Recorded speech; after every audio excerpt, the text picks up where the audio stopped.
What's going on, guys? Welcome to Myths, Monsters, and Mullets. I am your host, John Methenkamp.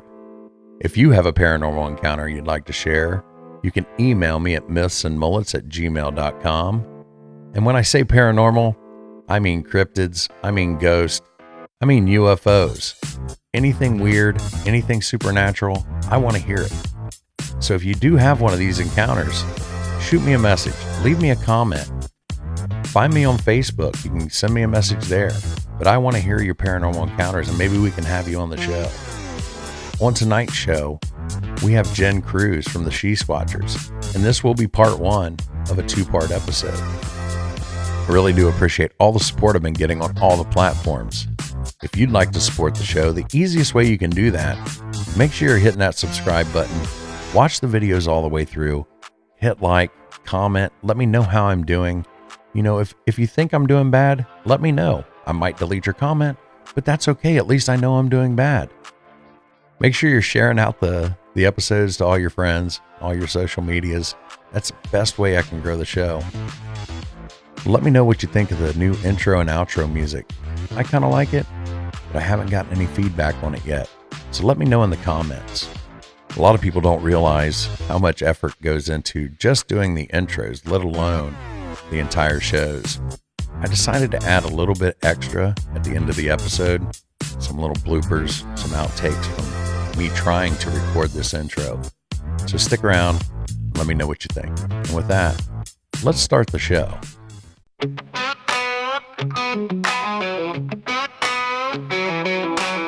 Out in the woods, shadows creep slow. Footprints deep where no man should go. Cold winds howl through hollers and brooks. Whispers of Bigfoot in the way it looks. Myths, monsters, and bullets in the night. Under a pale moon, strange glowing light. Truth's out there like a blade it cuts. Myths, monsters, and bullets run amok.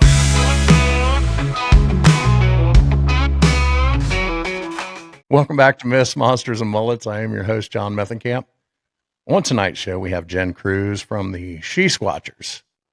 I did a live interview with all three of the ladies from the She Squatchers, but I wanted to get everybody in here to do a one-on-one and let my audience get to know each of the women individually. So, Jen, why don't you tell my listeners a little bit about yourself? I'm Jen Kruse. I was born and raised in Minnesota. I have raised my children. They are gone. They've left me unsupervised, so I'm doing all kinds of crazy stuff, like looking for Bigfoot and exploring consciousness and all the fun stuff that I consider to be fun anyway. I've always been intuitive, tried to hide it most of my life. I scared my parents a lot with the things that I said. And I recognized their fear as like, it felt like a rejection to me. So I quickly learned what not to say, and just learned to hide that part of myself away. And like it was a dirty little secret. In my 30s, I learned Reiki, which is a Japanese form of energy healing. And in that process, you have to let the energy guide you along the healing process that you're working with. And it's so intuitive that I just allowed my intuition the door to fly wide open.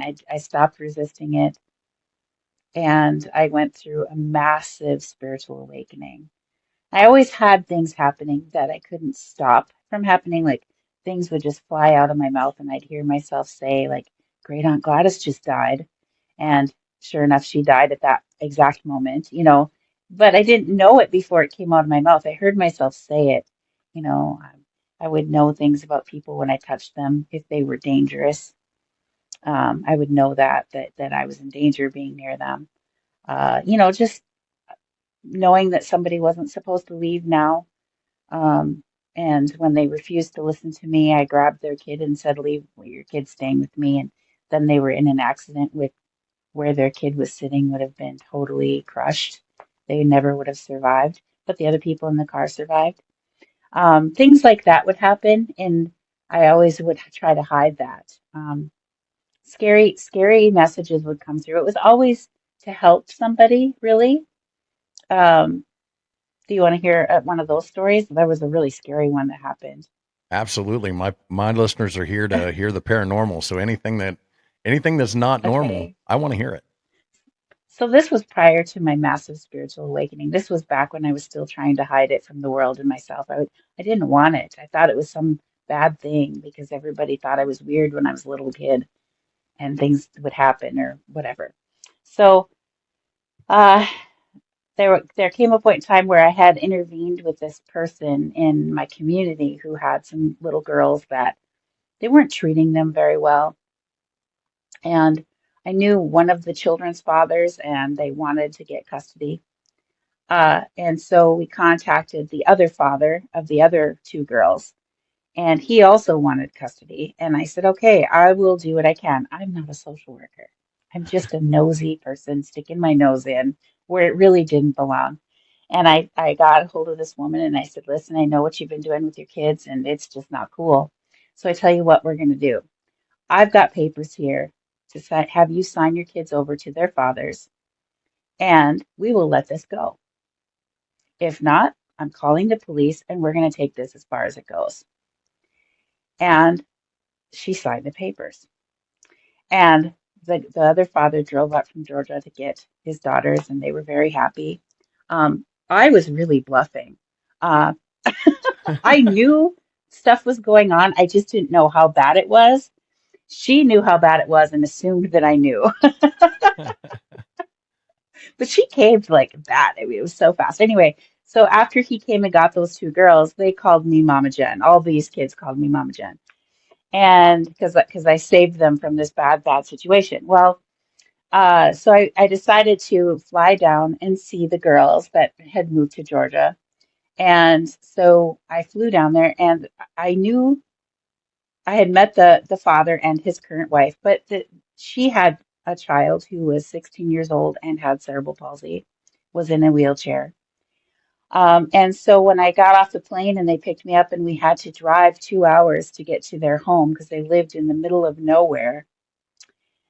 And I met her son and I looked at him and what I saw was his flesh rotted off of his bones and he was a skeleton when I looked at him. And I just had never seen anything like that before. It scared me because I was seeing something and it would repeat every time I looked at him. I would see this happen, and I would just shake my head and look away and go, what in the world is happening? And we got back to, and I said to her, I said, "Is he okay?"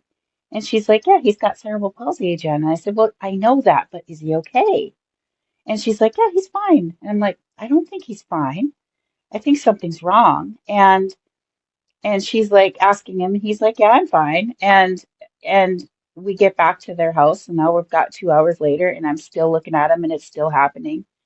Except now it's starting to flash red on and off at the same time, and it's going faster and faster. And I just felt emergency, emergency, emergency, and like the flashing reminded me of ambulance lights. Okay, and so I didn't know what was happening. I thought either there's something wrong with this kid or there's something wrong with me. And either way, I was scared, right? So I just started crying and I was like, seriously, I really think you should take him to the doctor right now. And she goes, we are 2 hours from a doctor. And I said, I'm sorry, but you need to take him. There's something wrong. And she's like, he just has cerebral palsy. I said, I know he has cerebral palsy. It's not that. Seriously, there's something wrong. Take him to the doctor. And she had the little kids there and everything. And I said, listen, just take him. I'll stay with the kids. Go take him. And she's just like, no, he's fine. And she kept asking him. He's like, no, I feel fine. And I just lost it, started crying, and I grabbed a hold of this woman who barely knew me, by the way. And I started shaking her, and I'm sobbing uncontrollably. And I said, listen, you take him and find out that I'm wrong, but do not stay here and find out that I'm right. Take him right now. He needs to go to the hospital now, now. And she saw, I mean, I was shaking this woman and crying. And so she took him right then. She took him. She got to the 2 hours away to the hospital.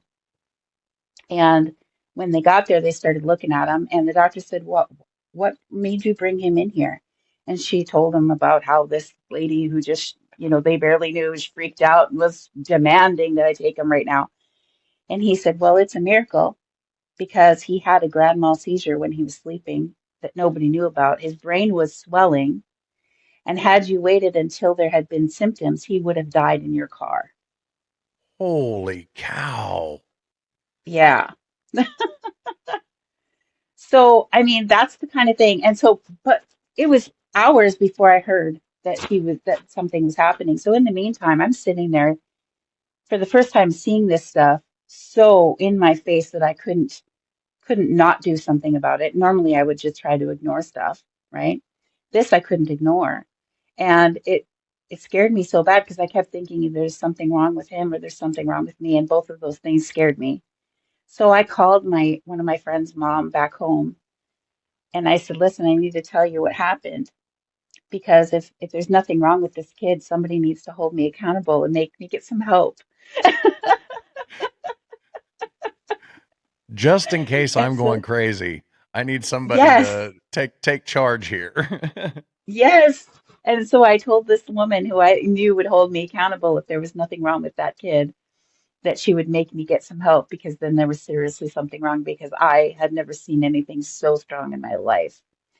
So yeah, that was one thing that really shook my world. And that he's living because of that. They had to drill a hole in his head and drain the fluid off. Really? Yeah, yeah, yeah. So Wow. So yeah, yeah. what did the mother say? You know, She was just very thankful. They were all very, very thankful, and they just thought it was some type of miracle. And whatever higher power people believe in, I think that creator does work through people and use people to make things happen. And I don't think it was me necessarily. I think I was just a messenger right, at that moment, right. right? Just a conduit of information to get the message through, so that that child didn't have to die. So that's kind of how that went prior to my spiritual awakening. But during my spiritual awakening, like, whoa. it, I can see why there's books out there that talk about, your spiritual awakening and you're not really going crazy because it feels like you're going crazy. Your perception of reality changes so fast and so quickly that you're having trouble deciphering what's real and what's not real, and everything's changing so fast. For me, anyway, it happened so fast and it blew wide open, and I had to learn how to perceive the world all over again, and learn my psychic vocabulary is what I call it, because every psychic has their vocabulary with their spirit guides. That different things mean something different to each person, and nobody is wrong. It's just your own personal language that you develop with your guides. And I give this as an example because it's a perfect one. When I was a kid, my mom used to show me the Morton salt container with the girl with the umbrella. And she used to say, when you buy salt, Jen, you have to buy this kind right here. And so I'm looking at it going, the girl with the umbrella, right? That's what I thought mom was talking about. But what she was really meaning was she was talking about iodized salt with the iodine in it, right? That's what she was really talking about. Not necessarily the Morton's brand, but that's what I thought she was talking about. Anyway, skip forward many, many years. I'm a Reiki master teacher. I'm doing Reiki and massage therapy and aromatherapy and reflexology, doing all kinds of holistic medicine with my clients. And I had a client come in, and she was a nurse practitioner, almost a doctor. Actually, And she actually, I said, think nurse Jen, practitioners. I would rather see a nurse practitioner personally. me too. They're very thorough. They spend more time with you than a doctor's Correct. allowed to. So she comes in and she knows I'm intuitive. She knows all that. So she's like, Jen, I've got something wrong with me. Uh, I can't figure out, nobody can figure out what it is. We just can't put our finger on it. So if you could, see if you can come up with something while you're working on me. And I said, all right. So I'm asking the question while I'm working on her. What is it that's wrong? What is it that's wrong? And I start to see the girl, the umbrella from the Morton salt container. And to me, that means iodized salt. And so I said to her, what are the symptoms of iodine deficiency? And she went, oh, that's it. That's what it was. She had an iodine deficiency. She'd like cut salt out of her diet or something for too long, or Well, not all salt has iodine in it. right, right. So, I mean, if you're not using that kind of salt, you're probably deficient. But she was having that deficiency, and that was causing her dysfunction of whatever it was. I don't even know what the symptoms are, but I never asked her what the symptoms were. She just wanted me to ask my guides for the information of what was wrong with her, and that was what it was. So, I mean, that's just an example of how seeing the Morton Salt girl with the umbrella means iodine deficiency to me. And that's just part of my psychic vocabulary. Pick different pictures mean different things, and they might mean something to something else to a different person. So nobody's wrong, no, and everybody's right. So when you get these pictures, um, are they just like flashes in your mind, or like does it is it physically in your vision? Both. It can happen both ways. Um, when I am not trying to have a vision or gather, when I'm trying, I'll close my eyes and just let my mind go blank and ask the question and see what I see or feel or hear because it can come through so many different ways. And I just open my awareness to whatever comes through and, in answer to my question. Or I'm looking at a picture and asking the question, and then what I see on the picture changes. But if I'm not trying and a message is forcing itself to me that I'm not looking for, it just is coming to me. I could just be looking. I was at work one day and I was doing massage therapy on a client, and I was just staring off at my curtains in the corner of the room. Because if you look down, it's bad posture, you hurt your neck. So I'm just always trying to look at something eye level. And I start seeing a vision in the corner of my room in the curtains. And and that's happened multiple times. I've had multiple visions in my curtains at work. And sometimes I'll see like a friend from high school in the hospital and somebody who I hadn't talked to in maybe 20 years. I know I'm not old enough to be that, but Well, you're like but but 25, right? right? No. So so then I freak out and think they're, oh my God, they must be dying. So then I quickly message thinking I'm going to get the wife because they have a joint account, and then my actual classmate messages me back, yes, Jen, I'm in the hospital. It's okay. I just had surgery. Wow. But I'm seeing this person in the hospital. I'm like, something's wrong. And so things like that would happen. But sometimes I see things I don't want to see. That was going to Like be my next question because I would be afraid that there would be things like I don't want to know that. so here's the thing. And I had and this was a hard lesson because when I first started to see things that I didn't want to know, uh, I was I was just interpreting what I was seeing, and I thought it meant that my husband and my adopted children died because that nobody in my life knew them anymore, and nobody knew anything about them. Nobody knew who they were, and I thought that meant that they died. So I started grieving the loss of my husband and his children in my life because I thought they had died. I thought that's what the vision meant. And I literally went on strike with my spirit guides. I was like, you know what? I don't know why you showed me this. I don't even, what's the point in living anymore? I don't even want. I was grieving the loss of the people that I loved, and they were still there. But I had seen that they weren't going to be there anymore, and I thought that meant that they died. But what really it meant was my husband was going to divorce me, and they were going to be gone. But I couldn't fathom that idea that that would ever happen. I mean, I would have never left him. that I couldn't fathom that idea that that would happen, but it did, you know. So my guides had to like coax me through that to keep going because I had literally gave up. I was like, I'm done. I'm done. Done. Yeah. Wow. Yeah, because I was just heartbroken thinking that they were going to die. So, I mean, I had to learn that when you see things that are hard things about people dying, about things that were coming, because I have seen that people were going to die. And I've learned that you only see the bad things if there's a way that you can help avoid it or a way to navigate it in a better way. Um, so, for example, I don't know if you're familiar with the whole Standing Rock issue that happened quite a few years ago, where they were protesting the pipeline that was going into the reservation land. Um, I'm part Native American. I know I'm very light-skinned, but I'm actually a tribal member of the Red Lake Band of Chippewa Indians in northern Minnesota. And I grew up not on my reservation. I grew up affiliated with the White Earth Reservation, which is just south of that. Um, and I grew up in a very natural way. We grew, raised, and hunted almost everything that we ate. So, I mean, I grew up very connected to the land and all that.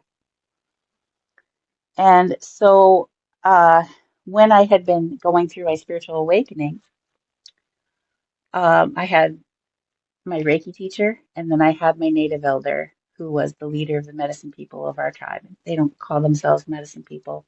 He was the leader of the Medewin, which is the Grand Medicine Society, and they call themselves spiritual advisors. But for lack of understanding for everybody out here in the world, not on the reservation, he was a medicine man. And that's the best way that people are going to understand what he was. Right. But and he guided me through my spiritual awakening because I was so crazy. And I would often call him and say, "Am I okay? This is what just happened. Am I okay?" And he also worked as a counselor. So when he said I was okay, I really believed that I probably was. And he just kept telling me to keep going and not to be scared and just keep going. And he was right. He was right. So anyway, I would have visions about things that were coming for the tribe. And so I would tell him, and he would take care of whatever it was. I would tell him the vision, and it would also always come with the guidance. And I had to learn how to interpret those things that I saw. And so I would say, this is what's coming. Here is the guidance of what we were supposed to do so that this doesn't happen or to make this less of a problem. Okay. And so I would always tell him what I was seeing, and then that would be the end of it. I wouldn't hear anything else, right? That would be it. Well, uh, my elder died, and I was still having visions, but I didn't tell anybody because who am I going to tell? And, how I felt about it was I'm so light skinned. My reservation that my family comes from, where I'm enrolled at, they have a very high blood quantum there. So for me being this light skinned, I mean, I totally don't fit in. I mean, really. And my thought was, why do they want to hear anything from me? You know what I mean? I'm Right. sure they have people that have this going on. Why do they want to hear it from me? I told my elder he had in the native way adopted me. So I was like his daughter, because he did my naming and all that. He took me into his family. But when he was gone, I just didn't feel like there was anyone else to tell. So I was at the powwow one day, and his uncle, my elder's uncle, who I knew didn't do powwows, came to the powwow and he yelled at me, and he was like 4'11" and I'm 5'9". And he looked at me and he put his finger up and he said, "You sit there." And he pointed down to this cooler on the ground and he told me, "You sit there." And I sat. I sat on this cooler and now I'm looking up at him and he starts scolding me. And he said, "We got a big problem." And I'm like, "We do?" He said, "Yeah, we do." And I'm like, okay, what is it? And he goes, nobody's having visions anymore. And if they are, they're not telling us about it. And I was like feeling a little called out, right? I'm like, is he really like scolding me for this? And like, I didn't know that anybody else knew that I was the one having visions. I only told my elder, right? And so he's scolding me about nobody's having visions. And if they are, nobody's telling us about it. And we're walking through this world blind, not knowing what to do, walking right into the trouble. Nobody's giving us their visions anymore. And he's like fingers pointing. I'm getting scolded. I was like shrinking down lower and lower because I was in trouble. I felt like a little kid in trouble, you know. Anyway, so after that, I was like, all right, I will tell you if I have visions. I will tell you. So, because that happened, it wasn't that much later that I found myself at Standing Rock because my cousin was getting a naming ceremony at Standing Rock. I didn't actually ever go to where they were protesting. They had camps and they were living in teepees and stuff, which was kind of cool. And so my cousin called and he says, "Hey, I'm having a naming ceremony out at Standing Rock." And that's a big deal to a Native person. I don't think non-Native people really understand that. It's like it's it's a big deal to be named. Because they're not naming your like my name is Jennifer, that's the name of this body, but that's just the name of this body. That's not who I really am at all. Who I really am is my spirit name, the name that they give you in sacred ceremony. That name's the spirit that who you really are that lives inside of the earth suit that they call Jennifer. And when that earth suit that they call Jennifer gives out and dies, who I really am inside that spirit continues living, just takes it off and continues living because it's become strong enough to live without the suit, right? So when you get your naming ceremony, they're naming your spirit separate from your body, and it's a really big deal to a Native person. And so my cousin was getting named, and you get named, you know, you get named, you can get named multiple times in your life. They name you in my tribe, they name you as a description of who you are. And so you can have multiple names that describe who you are and perhaps a gift that you share with the people, right? So each one of those names is your name, and none of them replace another. But let's say, just for an example, that I was a cook. They might name me as an example, Jennifer the Cook, but that's not really a name, but this is just for an example. Now, let's say I was also doing medicine. Then they might name me Jennifer the Medicine Woman, right? That's not really a name either, but as an example. So let's say I come upon you, a stranger, and you're hungry. Which name would I give you as to who I am? Jennifer the Cook. Right. Because I Okay. tell you who I am and how I'm going to help you, right? How I'm going to interact with you. So I'm going to feed you because you're hungry. So that's kind of, you know, you can have multiple naming ceremonies throughout life. And when I had my naming ceremony, I received a whole bunch of names that were the spirit of my great grandmother came to my elder and told him that she wanted him to name me all of her names. I was to receive all of them, and she wanted him to do it because my family had forgotten. And so he called me up and he says, "Your grandmother came to me and she wants you to have her names. Will you take them?" And I said, "Yes, I'll take them." And so I had a list of her names, and some of them were so old that he couldn't even translate them. He could translate some of them, but in my family, and this isn't necessarily an Ojibwe tradition, it's actually a Sioux tradition. And I'm part Ojibwe, part Sioux, and part Almushkego, which is Swampy Cree. Um, and but it was more of a Dakota Sioux tradition to pass names down every other generation to remember who your ancestors are. And so the names were so old that they were such old dialects and they didn't really know what they meant.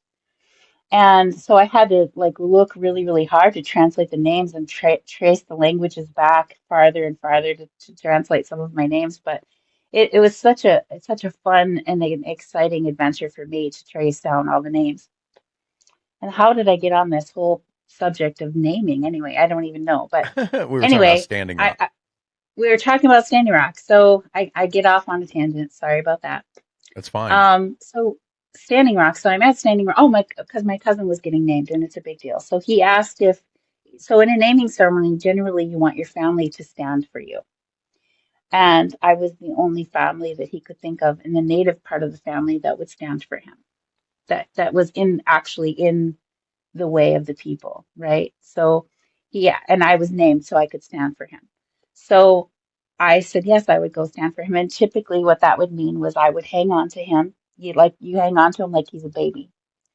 And as he's being named after that, I would take him into each direction and introduce him with his new name to all the directions so that all the spirits in the world would know him by this new name.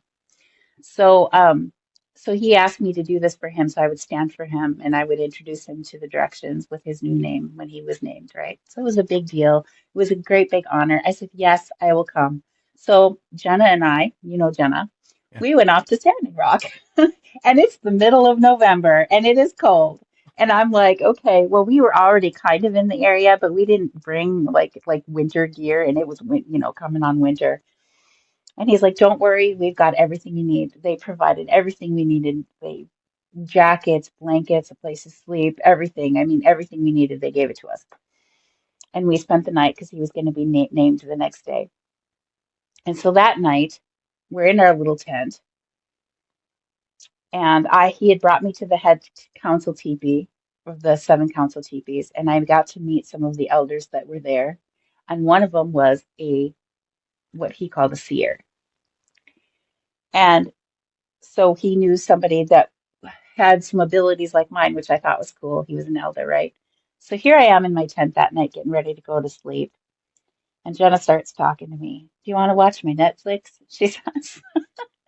And at that moment in time, I am seeing piles and piles of native people piling into the tent.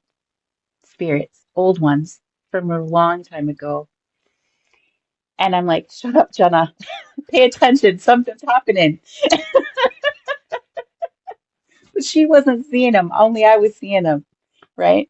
And I thought maybe she could see them if she paid attention here. And I get kind of rude when something's happening and somebody starts talking like, shut up, don't talk, something's happening. And not that I try to be rude, I just try to stay in the moment so that I don't lose my connection to what's happening. Anyway, so they start telling me and showing me something that's coming.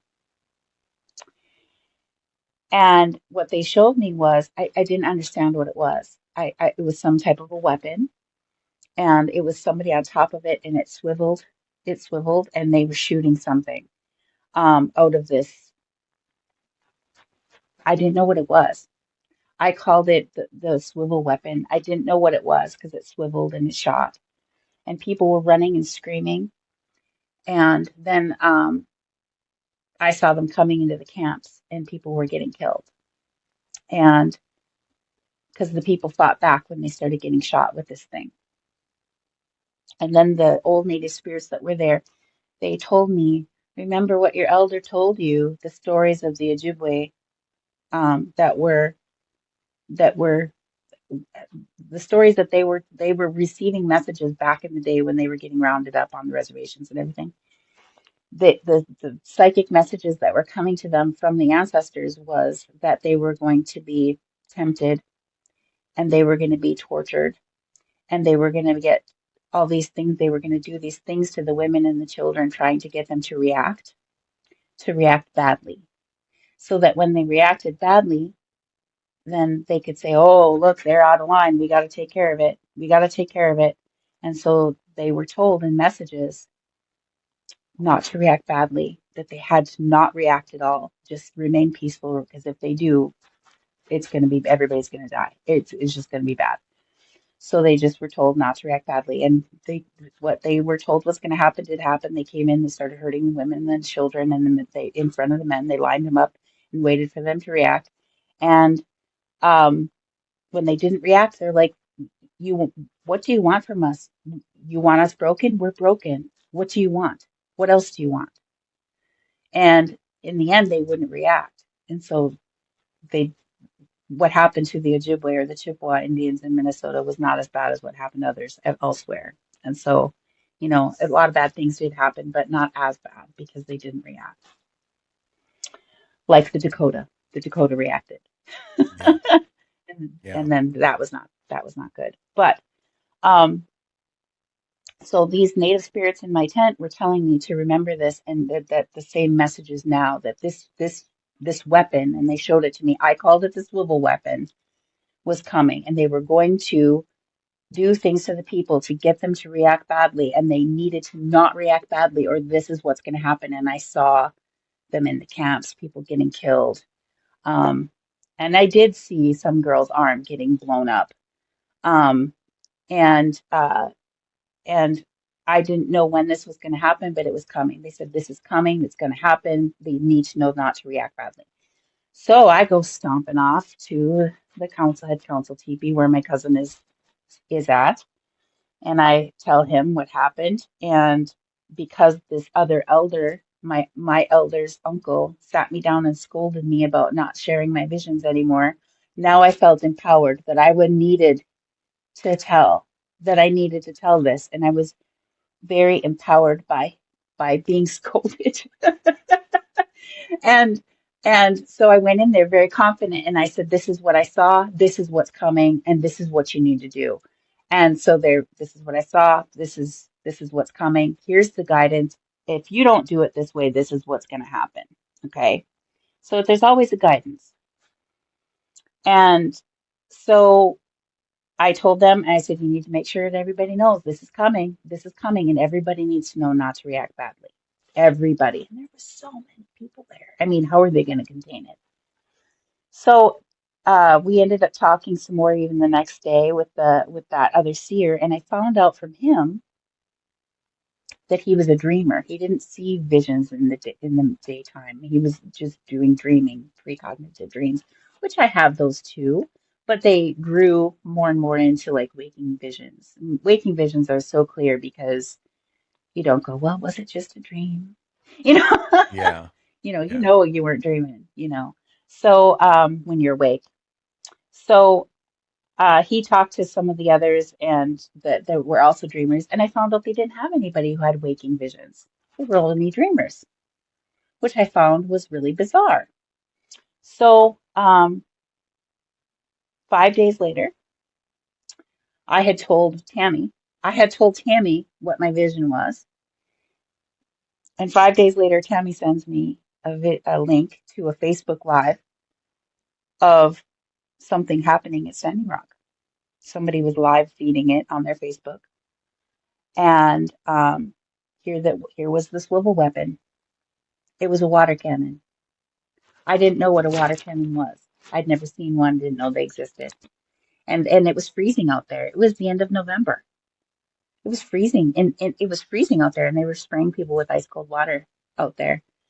And they were throwing flashbangs at people, and this one girl's arm did get blown up. Oh, wow. And they didn't react badly, and they didn't come into the camps. So even though it was not good, even though it wasn't good, they didn't react badly. So it was a success. But I mean, that's kind of how visions work. Like if you see something that's not good, it's only because there's something you can do to help it. Maybe you can't avoid it altogether, but you can take a better path that'll work out better than the worst case scenario. So that's what I've learned along the way, and I learned it on my own, that's how that worked, and then it was backed up by the native elders that said this is how we've always done it. We've always had warnings of things that were coming, and the guidance that comes with that. So even with COVID, I knew COVID was coming before there was any even idea that COVID was coming. I was telling my close friends and family, there's a sickness coming. It's going to be everywhere. It's going to be a pandemic. You need these masks. You need toilet paper. You need non-perishable foods. We're going to be stuck at home for a long time. Um, and buy cold medicines. And because it started off for me as dreams that wouldn't stop. And in my dreams, I always died from it. And I couldn't breathe. It was like, I just knew I said it was a pneumonia-like virus that was going to spread fast. and that I just couldn't breathe. And in my dreams, I just knew I was one of those people that wasn't going to make it. And yeah, and because of that, and then I started having visions about it in my awake time. Because of I started talking about it, and I said it to my mom, and my mom knows that I'm gifted. She believes in the things that I say. And she was with one of her really good friends, and we were having lunch, and I said, "This is what's coming. This is what you need to do. We need to get ready for this."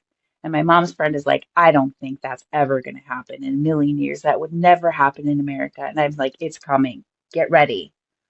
And she's like, "No." Well, so here's me buying masks and stuff and giving them to my mom because my mom's staying with this lady, helping her take care of her. So I'm like giving them all this stuff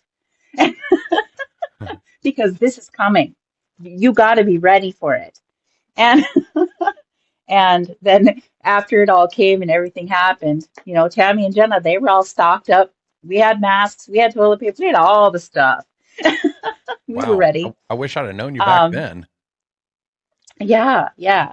So I mean, we knew it was coming, but you know, when after it was all said and done, my mom and I was sitting there with my mom and her friend, and she's like, "Who would have ever thought that this would happen?" I said, "I did, and I told you, and you said no way." Sometimes you got to listen to So your kids. yes, and because I had those visions and those knowings about COVID, I was very careful. I totally believe it would have killed me. If I hadn't had those visions, I would not have been as careful as I was. I was very careful, very, very careful. So, because I was so careful, I was good. So, but yeah, yeah. So that's kind of how that goes. Um, but it's not always doom and gloom. There's good things that can happen too. A little inkling about this or that. You get good feelings about people. You also get bad feelings about people. So, I think a yeah, lot of people yeah. have that and they just ignore it. That's true. Everybody does have that to some degree or another, and they either give it the credit that it's worth or they don't. But everybody has had it happen where they think of somebody and then that person calls them. Everybody's had that happen, right? What is that? I think everybody has those psychic abilities, and they either embrace them and move forward with it, or they don't, or they just discredit it as a coincidence. But the more you follow those things, my elder called them the blessings. Follow the blessings, follow the blessings, and there will be more blessings there to follow. And I said, what are the blessings? What do they look like? And he said, you call them synchronicities. Yeah. So just Yeah, follow the that is a synchronicities. term And that is well used in the paranormal field, and I don't like it. yes, you don't, I don't like coincidences and I don't like synchronicities. There's a reason for everything. there is, there is. And of my psychic vocabulary, I have words that are very special to me that mean something to me. And they're just random words. I mean, one of them is my family name. It wouldn't mean anything to anybody else, but it means something to me. To me, when I see that, it means go this way. And so if I'm at a crossroads and I'm like, which way should I go? I just look, oh, there, I go that way. And it just leads me. And the more that it's there, the more I follow it, the more it's there. And it's been funny because like before I had internet, before we had these smartphones that we could check the internet on, I would be out at the lake and I'd be thinking of something and I wanted to look it up on the internet, but I couldn't, so I called my friend who had a computer at home and I'm like, hey, can you look this up on the internet for me? She's like, yeah. And so she'd look it up and she'd say, well, which link should I click? I'm like, you know my words, look for my words. And she's like, oh, here's your word right here. And she'd click on it. Now what do I click on? I said, look for my words. And she'd look, oh my God, they're here too. And she'd click on it. And the more she'd follow my words, the more words would be there. Then, they're not like a whole bunch of them. There's like maybe 10. Wow. So, and she's like, this is really creepy, Jen. The more I follow it, the more it's there. I'm like, yep, that's how it works. Get to the page that has the information that's for me. So I've heard that when we had our our live interview, um, you're able to use this gift um, when it comes to Sasquatch. Yes. I'd like to go into a little bit of how you use this these visions to find Sasquatch. Okay. So different ways that we've used it. So I have always had this obsession with maps. Before there was Google Earth or Google satellite imagery for me to look at, we had maps. And like my ex-husband used to give me atlases for a gift because I would just be like, oh, yes. Maps. I love maps. Somebody would talk about a place, I'd have to go look at it on the map, right? And I would just stare at it. And through staring it, I didn't understand what was happening at the time, but hindsight, looking back, I was gaining psychic information by looking at a place at a map. Because I would wonder, what's that place like? And I would gain information psychically by looking at it on the map and wondering about this place. I was just always obsessed with places and looking at them on a map. In my dreams, I fly and I fly over places and I see them from above, right? And when I have prophetic dreams, I'm flying over a place and then I drop down to a spot. So when I am actually looking to see where that actually is, I can actually locate that area because I've seen it from above, right? So anyway, I had found a woman who had been missing, and I didn't know she was missing. I didn't know anything about her. I started dreaming about I was flying through the air and I saw my aunt's house on the river. She lived by Thief River Falls, Minnesota, outside of town. And so I saw my aunt's house and I'm flying over the river and I'm counting the bends of the river towards town. And then down in the water, I dive into the river. And I was always trying to get down to the thing that sunk so I could drive it back up. That was my dream. I was trying to get down to the thing that sunk so I could drive it back up. And I would always wake up and go, that is the stupidest thing ever. You can't drive up something after it sinks, right? And I'd be like, oh, so dumb. But I kept having that dream over and over. And I would count the bends in the river from my aunt's house towards town. And then I'd dive into the river, into the same spot. And I always wake up because I can't get down there to drive the thing up that sunk. But it happened so many times that I called my cousin who lives next to her mother on the river, and my cousin knows that I'm gifted. Her mother wasn't so open to it. Um, so I called my cousin and I said, "Hey, do you think there's anything in the river?" And and her sister is also gifted, but is scared of it. So she always said, if you want to know something, if she's sensing something, ask me and I'll find out. I'm like, all right. I'm like, find out from your sister if she's sensing anything in the river. She called me back. She said she's not sensing anything in the river. I said, well, I think there's something down there. Is the ice still good? Could I come out there with my husband's ice auger and my camera and stick it down there? I was hoping it was a treasure of some kind, right?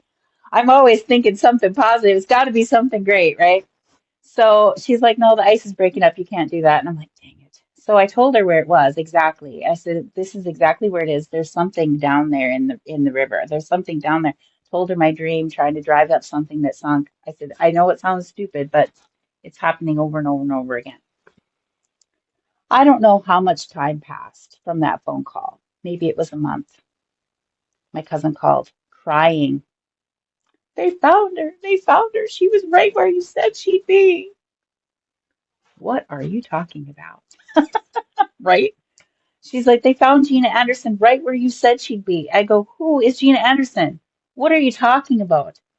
And she was a girl who had been missing. I don't watch the news. I didn't know she had been missing a year and a half. I didn't know that anybody was missing. I don't live there. Um, and she had gone missing. And here she had a seizure apparently and drove into the river. And she was in her car at the bottom of the river right there, where I kept trying to drive up something that sunk. And she was in her car. So Holy that was cow! like the first dead body that I found. And I So didn't you even know said I was telling you first, that. Yeah, yeah, that was the first one. so that implies there's Uh, more. yeah, there's more.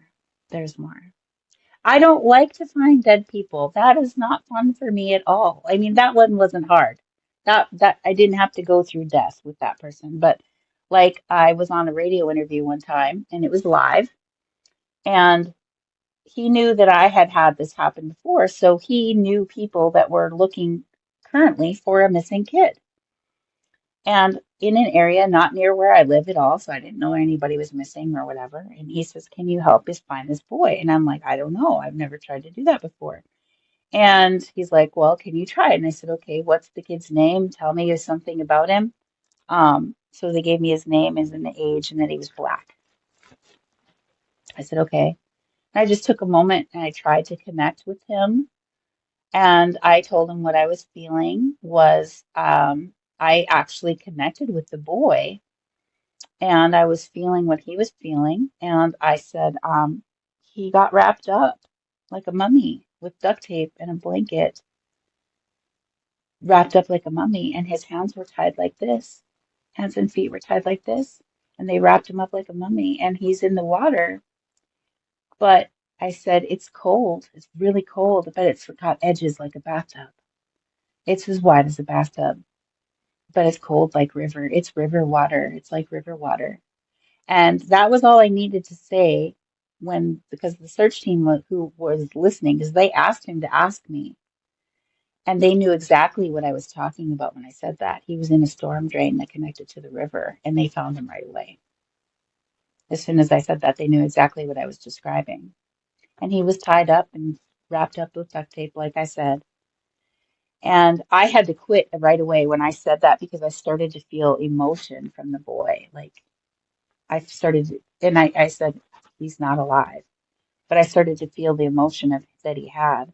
And I had to stop because I was about to lose control of myself and like just start crying uncontrollably. And I said, I can't do that anymore. So we changed the subject to something else. But after that, they found him. They asked me if I could look again and tell them who did it. This we did not on the radio. That was private. And I said, I can try. I can try. So I looked at it and I went through the kid's death with him and I was traumatized. I felt like his emotions and his wondering, what did I do wrong? What did I do wrong? And I'm like, he knew the man. He was a man. He knew him. He loved him. He thought he did something wrong to make this happen. He didn't understand why he was doing this to him. He kept saying he was sorry. Um, and I described the man, and it was his stepdad. So yeah, so that guy's in prison, you know. Um, Another one that, and I told the guy, I ended up doing radio with that guy for a while after that. Like I became his co-host on his show. And one day we were getting ready for the show, and about an hour and a half before the show, he sends me a name, and he called me and he said, "This girl is missing from your reservation." I told her grandfather that we would talk about it live on the show tonight. You're going to look for her. And I'm like, I told you I don't like to do this. It's so hard. Because when I did that for the boy, I lost complete control of my emotions. And I was a wreck for days. I couldn't get control of myself. I was traumatized. I went through what he went through with him. I'm like, there are other psychics who can do this and not get so attached. I don't, it was horrible for me. I don't like doing those things. It's absolutely awful. There are others who don't do it that way. I mean, apparently my way is through oneness and going through it with them. So I mean, it's awful. I don't want to do it. But he already told the grandfather that I would do it. So I looked. I looked at her. I found some pictures of her, and I looked at her. And the information that I got was she's dead. He killed her, and he had help hiding her body. Um, and the guy that killed her was saying that he saw her get into this van and drive away on the such and such night. There was no van. She never went in the van. He killed her. So they were busy looking for this van, and they were asking if I would come to that place where she was last seen getting into the van. I said she wasn't last seen there. That didn't happen. It's not going to do anything for me to come there. It's not going to change anything. I already told you she's not living. He killed her, and he had help covering it up. Well, the day after this, or it might have been that night, or it was the day after. her cell phone turned on and somebody texted her mother from her phone saying, "I'm fine, stop looking for me, I'm just overwhelmed." And then the phone shut off again. And the phone had turned on in Minneapolis and sent the text and then turned off. Well, the guy that killed her was in Bemidji. And so they said, well, it couldn't have been him. And I said, no, he has help. He has two people helping him. And I couldn't place where her body was. I couldn't connect with her body. I couldn't figure out why I couldn't connect with her body. But I couldn't. And then somebody from my reservation had been friends with somebody else on the reservation where I grew up. And they had a psychic kid who they were having trouble with because nobody in their family remembered that stuff anymore. And now they had this really psychic kid who had stuff going on. And there was shadow people in their house talking to this kid, and they other people were seeing, and she was talking about it, but other people started seeing them there. It wasn't just her imagination, that was really happening. So they didn't know what to do. So the two friends, the mom of the little girl, talked to this other lady from my reservation, and she said, call Jen Kruse, she'll help you. So I go up there to their house, and I brought a spirit box, right? Because I know that they're scared that there's spirits talking to this little girl. She's like 5. Um, and so the mom and the grandma are scared, like what's talking to our little girl. And so I thought, well, if I bring spirit box, they can hear it, and then they probably won't be so scared, right? So, because if you hear a spirit saying, help me, it's not so scary anymore, right? So I brought the spirit box, and the little girl was so shy. She didn't know about me. She was like, I don't know about this. She felt responsible for these spirits. She called them her whispering friends. And she felt like she was supposed to do something for them to protect them in some way, but she didn't know what it was. She just was very protective of them. She knew she was supposed to do something to help them. She just didn't know what it was. And they were building up in her house. And so when I get there, I start looking around. I try to talk to the girl, and she's just real shy. She doesn't know about me, but she's watching me. She's watching. And so I go in her room, and I'm looking around, and I walk into her closet, and I look around, and I'm like, all right. I said, I know it sounds very cliche, but they're in her closet. They are in her closet. And I said, let's turn on the spirit box and see what they have to say. So turn on the spirit box, we start talking. And then they can hear the spirits, the different ones, help me. And then the mom and the grandma are like, what's going on? They sounded like really desperate for help, these spirits, right? And I'm like, see, they're just here. They want help to move on. And your daughter is a gifted girl. She's got a very bright white aura, so they come to her for help, right? She knows that she's supposed to do this intuitively. She knows. She just doesn't know how yet. I can do it. And I was explaining to her, the little girl, I said, would it be okay if I helped your friends here? And she's like, well, what would happen? And she was like, well, what would you do? And I'm like, well, I would just help them move on. They're asking for help. I will help them until you know how, and then you can do it. And she's like, okay. So I have this process where I bring in the light. I expand my own light body, and I tell them to step into it.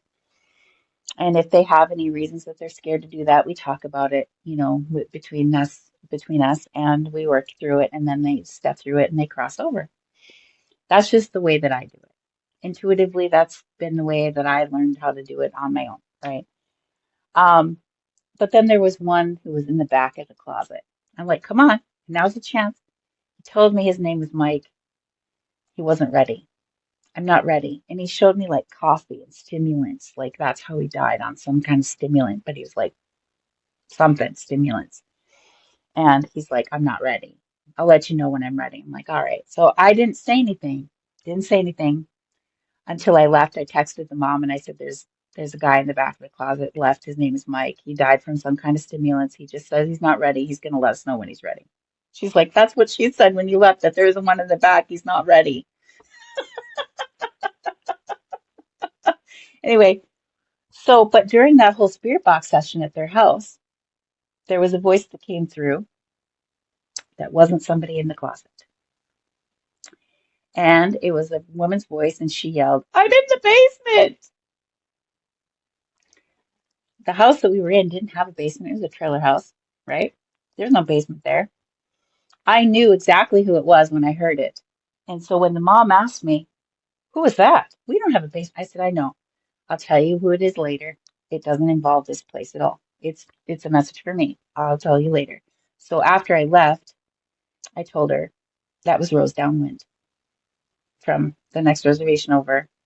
She was killed, and she was letting me know in the basement.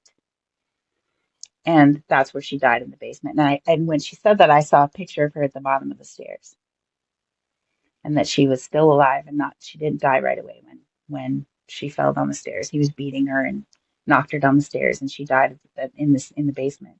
They moved her body. She wasn't still there, but that's how I gained that information. She was trying to communicate with me after I had been up at my reservation. I was coming back through this one and stopped to help this little girl, and she started talking to me through the spirit box. I'm in the basement. I'm in the basement. Um, and so in the end, when you deal with a missing person and you tell the family they're not living anymore, they never want to hear that. They're never ready to hear that. I don't like doing those cases at all. I don't. Because number one, the family never wants to hear that they're dead. Number two, it's never fun. And if there was a chance to find them alive, that'd be great, wouldn't it? But it never works out that way. It really doesn't. So in the end, I held to my guns. No, she's dead. He killed her in the basement. Then I added, in the basement. He's got two friends helping him. In the end, they finally got him to confess. Sure enough, she died in his basement. They burned her body. They burned her body. That's why I couldn't connect to it. I didn't know where I couldn't feel it. Um, couldn't feel her body. I tried to feel it and I couldn't feel it. Um, so I don't know why I started telling you about that, but you asked me of the other people that I found. So Yeah. through the information, they pressured and pressured, and he finally confessed. And his two friends. So he was in Bemidji. He sent her cell phone with one of his friends to Minneapolis to do that text message to throw them off. So they started looking for her in Minneapolis. Wow. So yeah, yeah. And she wasn't actually there. And I said no. Because they asked me, "Can you look for her in Minneapolis? Can you sense?" I said, "She's not in Minneapolis. She's dead." And it's not fun to be the person that has to tell you that. You know what I'm saying? Right. Um, and there's other things that I knew about that after the fact that just don't even need to be said because it's taken care of. They're in prison. All of them are in prison now. But That's um, good. Where they but deserve to yeah, be. yes, yes. So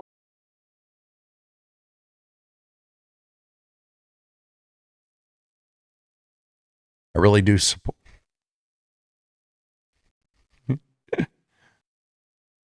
I really do. Why am I screwing up so much? I really do appreciate all the support I've been getting.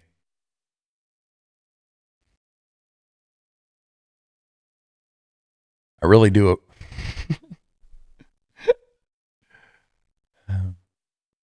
I really. I don't know why this is so hard tonight. That's what she said. I really do take 347.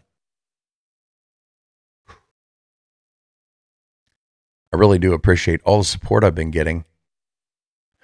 That's not what I want to say. Why do I keep saying that? I'd like to thank everybody for the support I've been getting on all the platforms. If you'd like to support the show, the easiest way to do that, hitting that subscribe button, liking, commenting, and share the show to somebody you think might like it. I almost made it that time.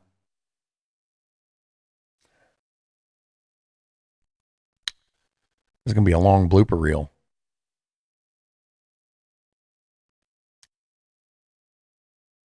Really do appreciate all the support I've been getting. And what? Keep getting tongue-tied. It's getting late. You'd think I was a professional, but obviously not. We have some new intro music that I've been trying out for the last couple weeks. Make sure you let me know in the comments if you like it or if I should go back to the other way. I kind of like it. And also, at the end of the episode, there's new outro music. They mentioned the show a couple times, so maybe that's why I like it so much. But let me know if you like it. If not, maybe we can go back to the old way.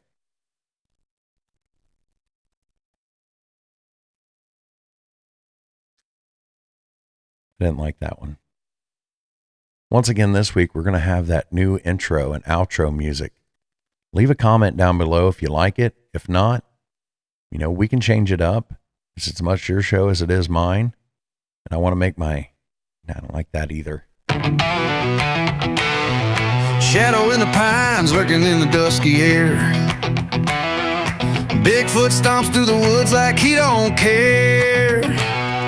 Lights in the sky flash green then blue. Aliens descending with a secret or two.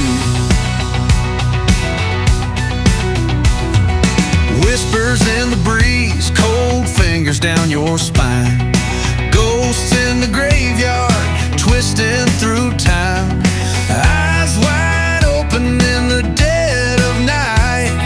The myths and monsters giving one hell of a fright. Oh, Miss Monsters and Mullets podcast, spinning wild tales of a future and a past. Hosted by John Methenkamp's fiery soul. He takes us where the wild unknown flows. Oh, Miss Monsters and Mullets podcast, spinning wild tales of a future and a past. Hosted by John Methenkamp's fiery soul. He takes us where the wild unknown flows. Down by the bayou, you hear a raspy growl. Swamp gas glowing as the coyotes howl. A UFO zipping just above the trees, grabbing hold of wonder like a southern summer breeze.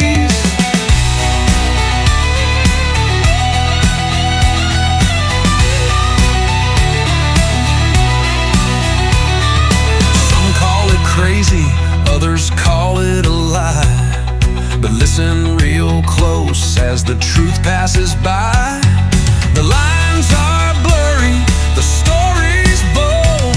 John Methenkamp spins them into southern gold.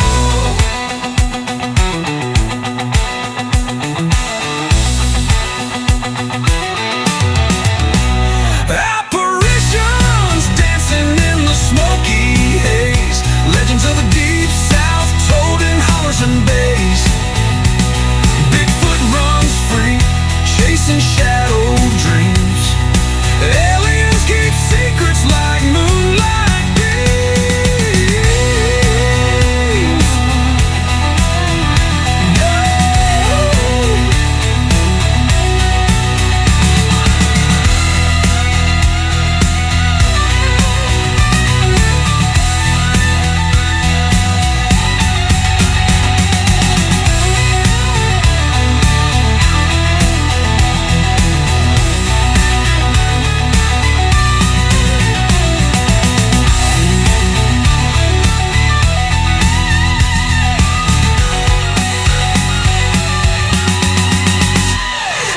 Down by the bayou, you hear a raspy growl. Swamp gas glowing as the coyotes howl. A UFO zipping